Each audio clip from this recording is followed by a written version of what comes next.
एक राशन वाला मुझे अपनी दुकान का राशन 100 रुपये में देता, जबकि राशन कम से कम 500 रुपये का होता। मैंने ध्यान दिया कि वो इतना सस्ता राशन सिर्फ मुझे देता था। जब मैंने उससे इसकी वजह पूछी तो उसने मुझे रात में अपने घर बुलाया। रात को जब मैं गई तो वो मुझे स्टोर रूम में ले गया और वहाँ उसने मुझे मेरी बेटी बीमार थी। मेरे पास उसका इलाज कराने के लिए पैसे नहीं थे। मैंने बड़ी मुश्किल के बाद किसी से 1,500 रुपये उधार लिए थे। पैसे लेकर मैं घर आ गई। मैंने पहले सोचा कि बच्ची को डॉक्टर के पास ले जाऊंगी, लेकिन फिर लगा कि खाली पेट दवाई असर नहीं करती है, तो फिर खाली पेट दवाई खिलाने का कोई फ़ायदा नहीं होगा। और मेरे पास वही 1,500 रुपये थे, जिससे मुझे अपने बच्चों को खाना भी खिलाना था और बेटी की दवा का इंतज़ाम भी करना था। पहले बच्चों के खाने का सोचकर मैं बाजार राशन वाले के पास गई। वहाँ जाकर मैंने जब राशन खरीदा तो वही 1,500 रुपये मेरे पास थे। मैंने डरते डरते उन पैसों में से 500 का नोट उस दुकान वाले को दिया। मैं मन में डर भी रही थी कि ना जाने कितना महंगा राशन होगा, लेकिन उस राशन वाले ने मुझे 400 रुपये वापस कर दिए। जब घर आकर मैंने पैसे गिने तो मुझे लगा कि शायद उससे गलती हो गई है, क्योंकि उसके पास वहाँ बहुत भीड़ थी। मेरे दिल ने कहा कि वह भी कोई बहुत बड़ी दुकान वाला तो था नहीं, वह भी गरीब आदमी ही है, तो वापस जाकर उसे पैसे दे दूं। लेकिन दिमाग ने कहा कि शायद ये भगवान की तरफ से मदद है, पहले जाकर बच्ची की दवा ले आती हूँ। मैं खुशी खुशी अपनी बच्ची को डॉक्टर के पास लेकर गई और दवाई लेकर आई। बच्चों को खाना खिलाकर सुलाने के बाद मैं उस राशन वाले के बारे में सोचने लगी। न जाने बाद में उसे अपनी गलती का एहसास हुआ होगा तो वह कितना पछताया होगा। मेरे पास कुछ पैसे बच गए थे। मैंने मन में सोच लिया कि सुबह होते ही मैं उसे बाकी के पैसे दे दूंगी, और अगर कम पड़े तो उसे बता दूंगी कि मैं बाद में तुम्हारे पैसे वापस कर सकती हूँ। यकीनन वह मान जाएगा। लेकिन मुझे क्या मालूम था कि उस राशन वाले की गलती नहीं थी, बल्कि शायद मेरी गलती थी। मेरा रिश्ता एक गरीब घर से था। मेरे पापा शराबी थे और जुआ भी खेलते थे। मेरी माँ लोगों के घरों में काम करती थी। मेरे पापा मेरी बड़ी बहन को जुए में हार गए थे, जिससे हम दोनों बहनें एक दूसरे से जुदा हो गईं। मैंने बड़ी कोशिश की कि मैं अपने पापा की बुरी नज़र से बच सकूं, लेकिन आखिर होनी को कौन टाल सकता है। जब मैं 13 साल की हुई तो मुझे भी मेरे पापा जुए में हार गए, और फिर मैं भी शादी करके अपने पापा जैसे ही एक शख्स के घर में आ गई थी।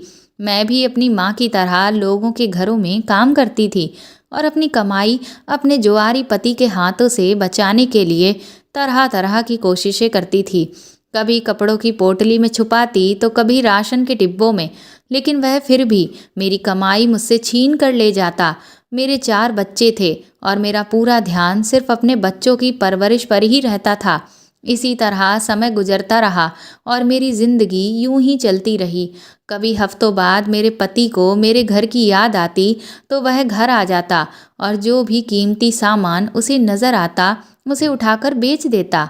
अगर उसे कुछ भी नहीं मिलता तो वह मेरे साथ मारपीट करने लगता, और अगर मेरे बच्चे मुझे बचाने की कोशिश करते तो वह बच्चों को भी मारने लगता। मुझे बस इस बात का सुकून था कि मैं जिस घर में रहती थी वह मेरा अपना था। वह चाह कर भी ये घर बेच नहीं सकता था, क्योंकि मेरे ससुर जी अपने बेटे की हरकतों को देखते हुए मेरी शादी के बाद ये घर मेरे नाम पर कर दिए थे। उन्होंने अपने जीते जी ये काम बहुत ही अच्छा किया। कम से कम मेरे बच्चों के सर पर एक छत तो थी, जो उनका बाप चाह कर भी छीन नहीं सकता था। मेरे आसपास के घरों में जो औरतें थीं वह भी मेरे ही जैसी थीं, मेहनत करती और अपने बच्चों का पेट पालती थीं। आज अपनी बच्ची की बीमारी की वजह से मैंने एक ईमानदार इंसान का हक मार लिया था, और ये चीज़ मुझे चैन नहीं लेने दे रही थी।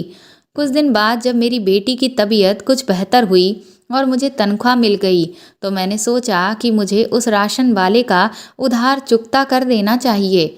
मुझे कुछ राशन चाहिए भी था, इसलिए मैं दोबारा बाजार गई। उस राशन वाले ने मुझे देखकर भी अनदेखा कर दिया और बाकी ग्राहकों को सामान देने लगा। मुझे उसके रवैये पर बहुत हैरत हुई। कि शायद वह इसलिए मुझे देखकर अनदेखा कर रहा है कि सबसे निपट कर वह मुझसे बात करेगा। खैर, मुझे तो उसके पिछले पैसे भी देने थे, लेकिन मैं पैसे देने की वजह से ही इस राशन वाले के पास आई थी, इसलिए मैं चुपचाप खड़ी रही।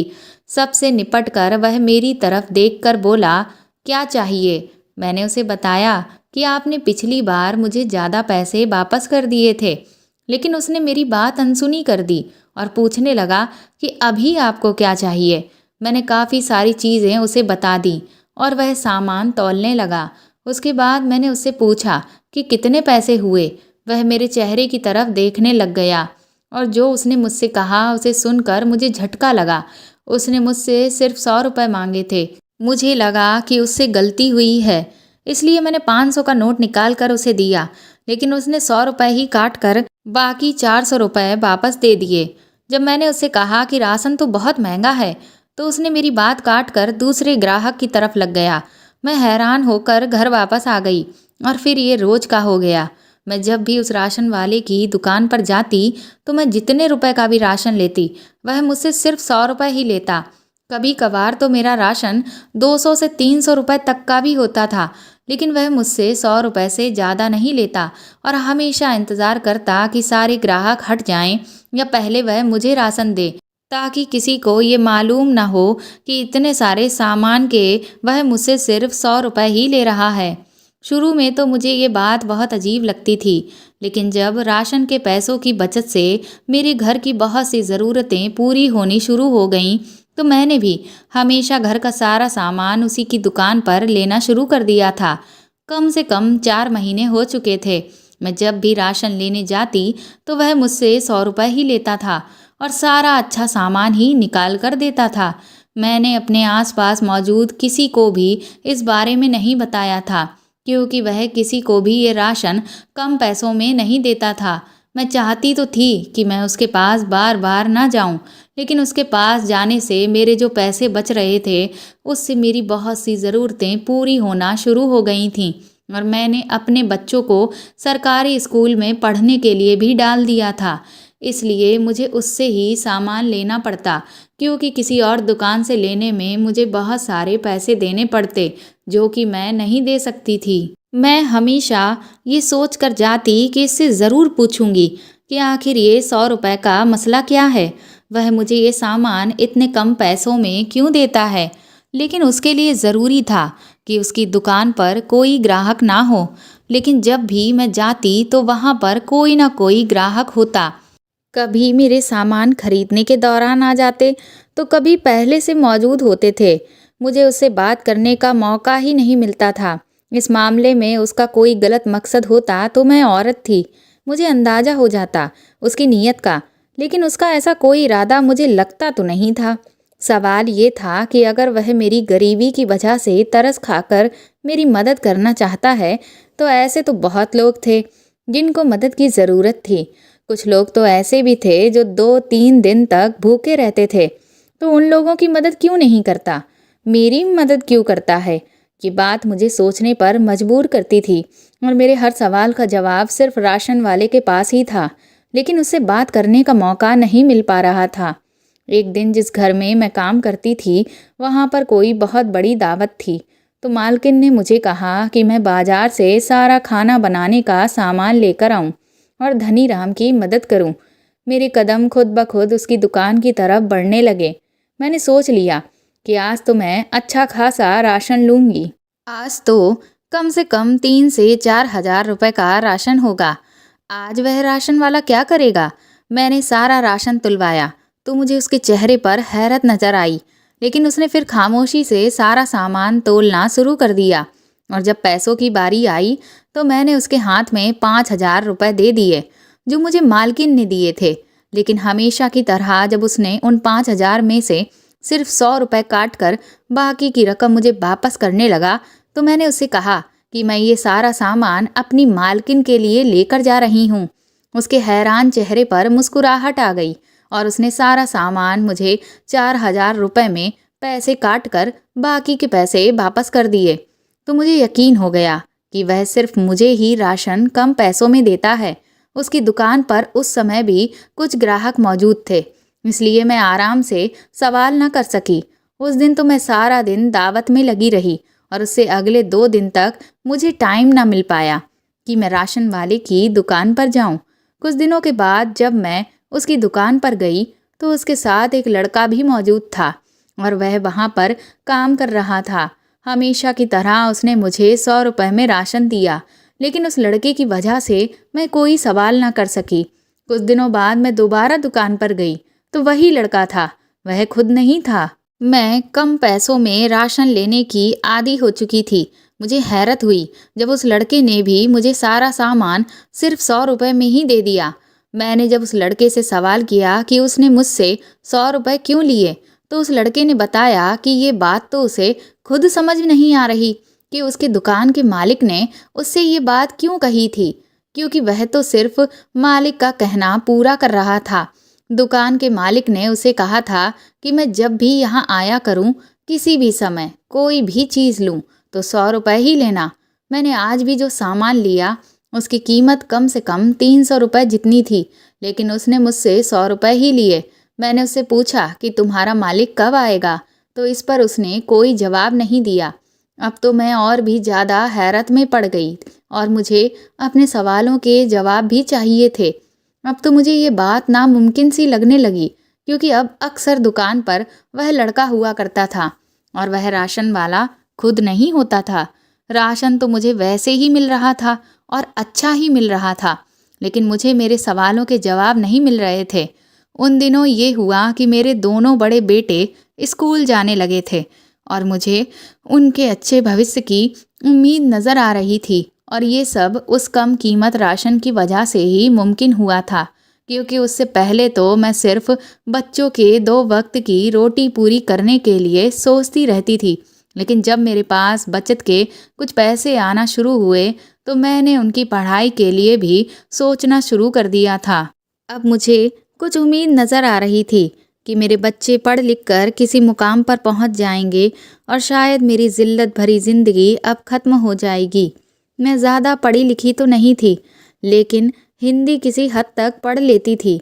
इसलिए जब ये सिलसिला चल पड़ा तो अपने तरीके से मैंने राशन का हिसाब लिखना शुरू कर दिया। वह इसलिए कि मेरे दिल में यही ख्याल था कि कभी ज़िंदगी में मेरे पास इतने पैसे हुए तो राशन वाले का सारा उधार एक बार में ही चुका दूंगी। राशन वाले का ये काम मैंने अपने बच्चों को भी नहीं बताया था, क्योंकि बच्चे बात करते हुए अगर अपने दोस्तों से कह देते तो मेरे लिए मुश्किलें खड़ी हो जाती, क्योंकि सबसे पहली बात मेरे चरित्र पर आ जाती। और मैं गरीब ज़रूर थी, लेकिन बद किरदार नहीं थी। लेकिन ये बात तो कोई नहीं समझता और सब मुझसे सवाल करने लगते कि वह इतने कम पैसों में तुम्हें ही राशन क्यों देता था। इस सब मामले को 7-8 महीने बीत चुके थे और अभी तक मैं उस बंदे से सवाल नहीं कर सकी थी। आखिरकार एक दिन मुझे मौका मिल ही गया। मैं शाम को देर से काम पर से आ रही थी, इसलिए सामान लेने में देर हो गई। उस वक्त दुकान पर राशन वाला खुद था। वह दूसरा लड़का आज नहीं था और कोई ग्राहक भी नहीं था। मैंने जाते ही उससे ये सवाल कर लिया कि तुम ये राशन 100 रुपये में ही क्यों देते हो और इसकी वजह क्या है कि तुम मेरी इस तरह से मदद करते हो। तो उसने मुझसे कहा कि मुझे सिर्फ ये बताओ कि क्या इस वजह से तुम्हारी किसी तरह की मदद हो सकती है। तो मैंने उसे बताया कि मैंने अपने दोनों बच्चों का स्कूल में एडमिशन करा दिया है और घर की बहुत सी छोटी मोटी चीज़ें मैंने ले ली हैं जो पति की नज़र से बचा कर रखी है। उसने कहा कि मैं यही चाहता था कि तुम्हारी मदद हो जाए। आज तक मैंने तुम्हारी तरफ गलत नज़र से नहीं देखा और ये बात तुम भी जानती हो। मेरा मकसद सिर्फ तुम्हारी मदद करना था, लेकिन मेरा सवाल तो वही का वही था कि अगर वह मदद करना चाहता था तो यहाँ पर बहुत से लोग हैं जिनको मदद की ज़रूरत है, क्योंकि जिस जगह पर उसकी दुकान है उसके आसपास हम गरीब लोग ही रहते थे। वहाँ तो सभी गरीब थे, तो वह मेरी ही मदद क्यों करता। जब मैंने ये सवाल उससे किया तो वह घबरा गया और कहने लगा कि आपके सवाल का जवाब तो मेरे पास है, लेकिन मैं देना नहीं चाहता। मैंने जब उससे ज़िद की वह मेरे सवाल का जवाब दे, नहीं तो मैं उससे राशन नहीं खरीदूंगी। तो वह और ज़्यादा परेशान हो गया। उसने मुझसे वादा लिया कि वह मुझे मेरे हर सवाल का जवाब देगा, लेकिन राशन हमेशा उसी की दुकान से लूँगी। मैंने उससे वादा कर लिया। तो उसने कहा कि कल रात मैं उसके घर आ जाऊं। मुझे मेरे हर सवाल का जवाब वह वहीं देगा, लेकिन मैं उसके घर नहीं जाना चाहती थी। उसने जल्दी जल्दी मुझे अपने घर का पता बताया। मैं उसके घर आने से इनकार करने ही वाली थी कि मुझे सारे सवालों के जवाब तुम अभी इधर ही दे दो, लेकिन उसी वक्त दुकान पर एक और आदमी आ गया और मुझे खामोश होना पड़ा। मैंने उस समय वह सारा सामान उठाया और घर आ गई, लेकिन अब मेरी सारी रात इसी फिक्र में गुजरी कि आखिर उसने मुझे घर क्यों बुलाया है, और वह भी रात को। अगर मैं नहीं गई तो शायद सारी उम्र मुझे मेरे सवालों का जवाब नहीं मिल सकेगा, और अगर चली गई तो मेरे साथ वह ना जाने क्या कर दे, क्योंकि मर्द का क्या भरोसा। मेरी ज़िंदगी में आने वाले तो सारे मर्द ऐसे ही थे, सिर्फ ये राशन वाला ही कुछ ठीक लगता था। लेकिन इसने मुझे अकेले अपने घर क्यों बुलाया?